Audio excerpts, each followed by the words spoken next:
Hello and welcome to this latest video from me, Mr. Boff. Today we're going to be focused on the idea and issue and question of thesis statements, and particularly why we need to make sure that all of our essays in our English literature exam have a thesis statement at the beginning. So we're thinking of the sort of long form essays that you'll be asked to do on Shakespeare, on your post-1945 play or novel, okay, as well as your 19th century text.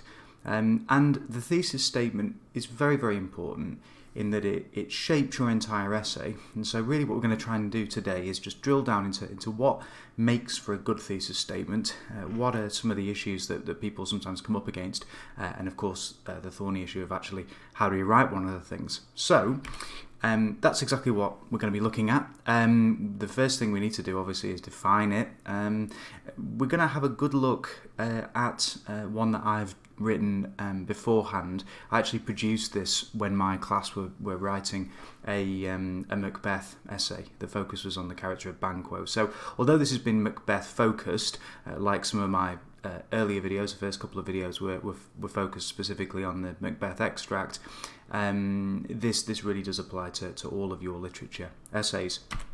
Okay, so what do we mean by a thesis statement? Well, we're looking at the introductory paragraph in our essay. But what that needs to do is more than just a simple, straightforward, bland introduction. It needs to lay out really three key things. Firstly, it needs to lay out what your argument is.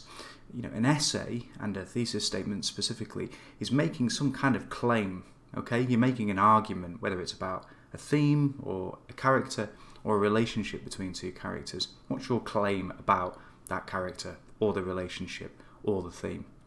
But it also serves a more practical purpose as well, in that it allows you to focus what are very, very broad, vague GCSE literature questions. You know, write about the character of Banquo, write about the relationship between Macbeth and Lady Macbeth. These are incredibly broad. They are necessarily broad because they want to allow students of all abilities across the range to have something to write, but that can prove difficult if you are aiming right at the top end to have a focused essay with a clear argument. And so the thesis statement will help you with that. And then finally, it gives an idea of where your essay is going to be going, okay, where you're going to be leading. And it should really run like a thread through the essay, this thesis statement. It's something that you almost kind of mentally coming back to over the course of the writing process. So as I say there, it's a roadmap. It sets up for the examiner or the reader of your essay what they should expect. Okay, so why do we need one? Just a quick recap. So GCSE questions, vague, open, we need to focus. Thesis statements can help you with that. Secondly, it's very I think one of the issues with those big, broad GCSE literature questions is that they are so open. For example, write about the character of Banquo and how he's presented in the play, that kind of question. The temptation is to just turn it into a narrative retelling of the play with a specific focus on Banquo. I could imagine something very similar for, say, a Lord of the Flies essay where the focus is on the character of Jack, where you simply retell the story with a particular focus on Jack. That's not going to make for an especially illuminating, interesting essay. It's certainly not going to make for a Band 5 essay. All right, so thesis statements can help us prevent that kind of lapse into narrative. It helps us, because it gives us focus, to choose apt quotations, to choose quotations judiciously, as they might say in the mark scheme, rather than just, I'm going to include as many quotations about this character as I possibly can. The choice is judicious in that the quotations are chosen because they support and link to your thesis statement and your claim about the specific character or the theme or the relationship between characters. And fundamentally, you know, examiners will expect to see in a Band 5 response a thesis statement style opening. Okay, so what do we do? How do we write one? What questions do we ask ourselves? So I was sat in the class, my class are writing, and I'm thinking, okay, I need to have a response about the character of Banquo. So I'm thinking, well, what do I know about Banquo, and what do I think about his construction and depiction as a character? So I'm beginning to gather those ideas together. I'm thinking, well, why do I think what I think about the character of Banquo? And then I'm thinking, well, okay, what do I know within that specific text that relates to or involves that specific character? What quotations can I bring to mind that I might wish to use later in the essay? So all those questions are kind of going on in my head as I'm, having read through the question a couple of times to make sure that I've got the focus in mind. And so once I've done that, a little bit of redrafting, produce something like this.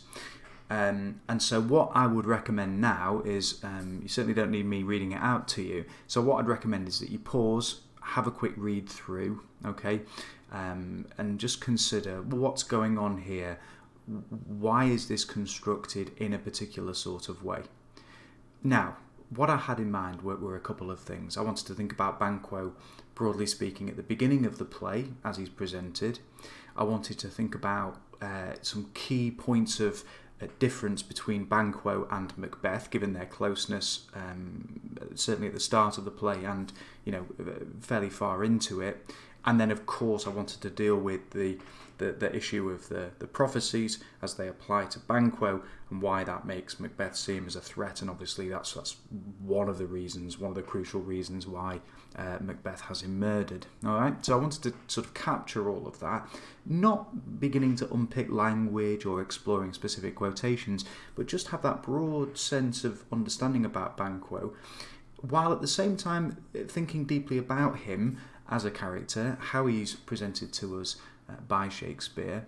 And you can see I have tried to include lots of, really language of evaluation, devastatingly effective. That's the language of evaluation, as is a phrase like dramatically violent expression.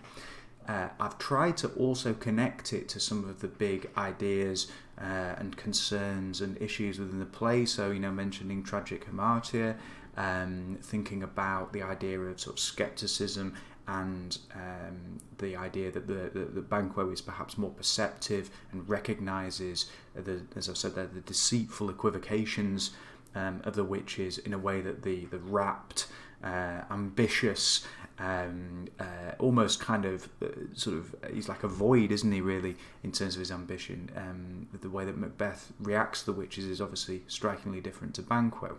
So that also begins as well, if we're thinking about it, helping us with some quotation selection. Now here's a contrast. Okay, now I put my example on the right hand side.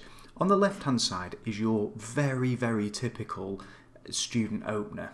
All right, and again, it's useful often to have a sort of good example and a weaker example placed alongside one another, so that you can flick back and forth between the two and go, well, what's the stronger example doing that perhaps the weaker example isn't? Some of the limitations of the weaker example obviously sort of come to the surface pretty quickly. Really, what weaker examples do, what weaker openings do, I mean, I would hesitate to call the one on the left a thesis statement. I don't think it's making any real claims. What it's doing is the sort of traditional introductory paragraph of an essay that students often produce, which is to just give a kind of overview of what that character gets up to in the play in this instance, or what the character gets up to in the novel, whatever the text is that you're dealing with. So it is limited because it's not making any kind of argument, and it also doesn't really, I would say, help you make judicious selections in terms of quotations either. It's not going to help you with apt quotations. It's just giving you, these are things that happen to Banquo over the course of the play. Okay, great, well, where are we going to go next? All right, so have a good look at those two examples side by side, and you'll be able to hopefully move back and forth between them and think, right, okay, that's what the stronger example's doing. That's the style of writing. That's the kind of material that I need to be including in a thesis statement. And I thought, given how we've been talking about how vague and broad some of these questions can be, here's an example task. Okay, this is a very typical Eduqas Macbeth style task. So we're thinking about leadership, various points in the play. Imagine you open the exam paper, this is what you get. Now, leadership is very, very broad. Leadership in what sense? What could that mean? Well, it can mean lots of different things, and this is where the focus that a thesis statement gives you or provides your essay, and that idea of it being a roadmap is so important. It lets you get down in writing your claim and kind of get your head straight, get yourself organised mentally and intellectually, and think, right, where's this essay going? What's my line? What's my claim about leadership in the play? And there are a number of different ways of taking this. What I did is there's sort of two slides here. The first one is where my mind went to straight away, and then the next one is after a little bit more reflection and thought. So obviously leadership, we're going to be thinking King Duncan. So you might be thinking, well, in terms of leadership, is he a strong king? What's King Duncan indicating as a character about leadership more generally within the world of the play? He's easily deceived. Is that are there ramifications or issues around leadership there? Clearly, we're going to have to write about Macbeth, a pretty important character in the play. Some phrases like tyrannical usurper. If you're not sure about some of the language, really important to go away and look it up. I would say every essay about Macbeth probably needs to get some phrase like that in somewhere. His descent into paranoia and madness, how does that relate to questions of leadership? Perhaps maybe thinking about the divine right of kings, thinking about things like the great chain of being, and the way in which Macbeth upsets what's perceived to be the natural order. That there are obviously links there with the idea of leadership. And then Malcolm, is he a suitable future king? What about that long scene in the sort of second half of the play between Malcolm and Macduff? He has a right to the throne. What about Malcolm's final comments right at the end of the play? How do they link in with the idea of leadership, this sense of leadership, rightful leadership restored? I think any essay would have to deal with him. But then I thought more deeply about it and tried to think, well, leadership can mean more than just men in charge. And I was struck by the fact that when I was really examining the idea of leadership, what about Lady Macbeth? Which brings us on to this question. Okay, she's a really dominant woman. Does she lead Macbeth? Is she an interesting example of leadership? Is she a kind of problematic consideration there in terms of leadership? What about Macduff and his relationship with Malcolm? Is it a kind of failure of leadership, the way that Macduff leaves his family so vulnerable to the increasingly violent, murderous, malevolent Macbeth? And then, finally, the witches. Are they the real leaders? I don't think that that's a reading of the play that perhaps Shakespeare himself would have gone with, but that doesn't make it an invalid reading at all. In fact, you might say that the real leaders in the play are the witches. And what an interesting thesis statement that would be for an examiner to read a student saying, actually, of all of the men, and indeed Lady Macbeth as well, who are perceived to be in positions of leadership, the sort of unsettling presence of the witches, maybe they're the real leaders. All right, so it is worth thinking then beyond the sort of the obvious where our mind goes to immediately to something a little bit more nuanced, a little bit more interesting. Certainly that would be top band, top mark type territory where we're beginning to broaden out these sorts of questions. But because we've got so much range here, we've got these leaders and we've got these leaders, a thesis statement would necessarily have to narrow that down, try and focus that in. Okay, so really useful revision exercise. Rather than writing whole essays all the time, and that does have a place and that is useful. One revision exercise I would strongly recommend would be to have a look at example papers, whether they are past papers or just example tasks or questions that people have come up with, and write thesis statements for them and try to do that under timed conditions. So you can think, right, supernatural in Macbeth, what's my thesis? Lady Macbeth in the play, what's my thesis? Malcolm, what's my thesis? That would be a really useful revision task, and at the end of that you would have a bank of different thesis statements that you could turn to in an exam situation. I'm not talking about learning them off by heart, but if you've gone through that intellectual process of thinking through what's my claim about leadership in the play, what's my claim about ghosts in the play and their importance, if you've already done that thinking, it's going to be less nerve-wracking on the day. You're going to feel a little bit more in control, and it'll give you more time to devote to making sure you're selecting the right sorts of quotations. Again, to use that word judicious, apt, all right, making sure that you're choosing quotations that link in with your thesis and not just, oh, here are some quotations that I managed on the day to remember. So, quick final top tips as well. You want to keep the thesis statement short. I'm not talking about writing reams and reams, and I think sometimes maybe students would make a mistake to do that. So we do want to keep it, I would say, 4 sentences or fewer if possible. Make sure it's obviously on the question focus. If it's about Banquo, make sure your thesis statement is dealing with Banquo and his depiction as a character in the play. I would be very, very wary of including any quoted material in the thesis statement, and save quoted material for your AO2 language analysis for, as it says there, the body of the essay. So I would keep that, keep your powder dry in terms of quotations. You want to save those for the rest of the essay proper.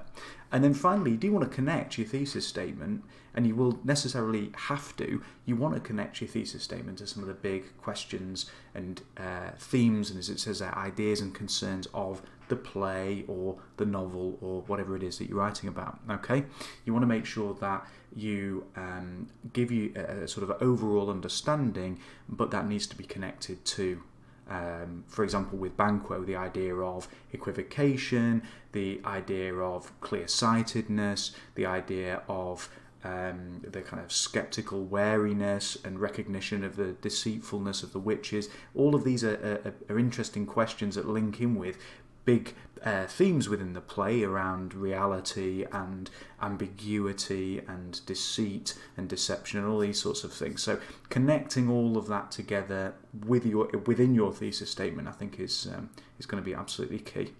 So those were my top tips for thesis statements. Absolutely crucial part of any essay that you're going to be writing in GCSE English Literature. They're going to give your essay focus. They're going to help you get into that Band 5 area. Make sure that your essay is exactly on the right track, but also give the examiner something interesting to read, moving beyond just the usual into hopefully something a little bit more nuanced, a little bit more subtle, a little bit more insightful. I hope this video, as ever, has been useful and interesting, and I hope it will be a benefit to you. And as ever, thanks for listening.